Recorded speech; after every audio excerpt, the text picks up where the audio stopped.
Super Mario World has got to be one of the most memorable games on the Super Nintendo. Given how popular the Mario franchise is, it needed to be better from the last three Mario titles, but still keeping the core mechanics that. And man, did the developers deliver. It is a launch title for the Super Nintendo, and many people seem to enjoy it, as this game has brought a lot of great memories to a lot of people, including myself. There's some pretty cool abilities depending on which Koopa shell you get. Yoshi will fly, shoot fireballs, or ground pound to which the ground shakes. We even got new enemies to deal with as well, and some new power-ups that are welcome additions. The presentation is nice, and has beautiful graphics.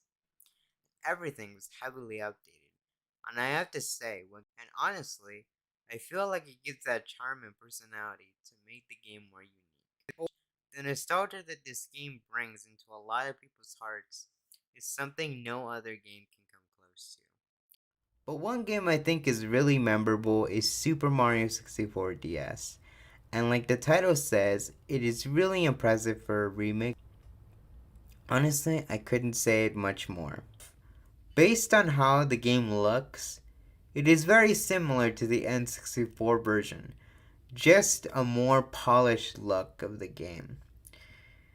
And it does sport a new look based on New Super Mario Bros. DS. When it comes to many remakes and remasters, I feel like this is apparent to many remakes and remasters where they remake a game like the original and they don't have any changes to it.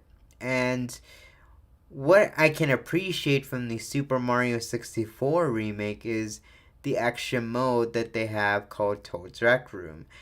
This Rec Room is a blast to play. All the games that are on there, you can spend hours on this. They put this as an extra mode, makes it a lot more fun. Then the Toad's Rec Room is for you. It runs smooth. It's quite impressive given the hardware limitations. It's amazing what you can do given many hardware limitations that are on the system. How they can push the DS to its limits.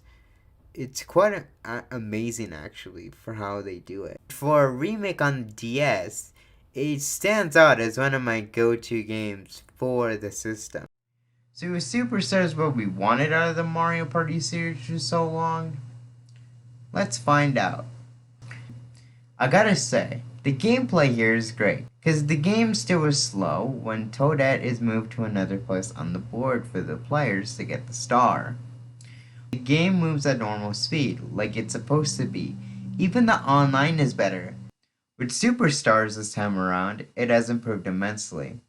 And each of them had some elements in the first three games that made them cool to begin with, while still adding new things to spice up the fun, which is nice. And all of them seem to be having their own thing. The game modes in this game are incredible. It provides so much variety from the online to the typical Mario Party experience, and the minigame mode, which makes a drastic improvement from previous titles in the past. And I really am happy that they have really improved from what they have done in Super a long time ago.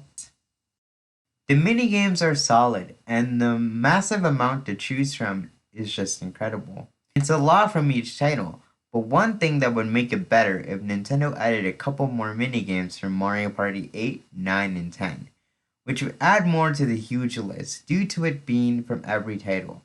Otherwise, it is solid. Overall, this game in my eyes is a fantastic title. It provides an experience that will leave you playing for hours, and is a great blast from the past, from the previous titles.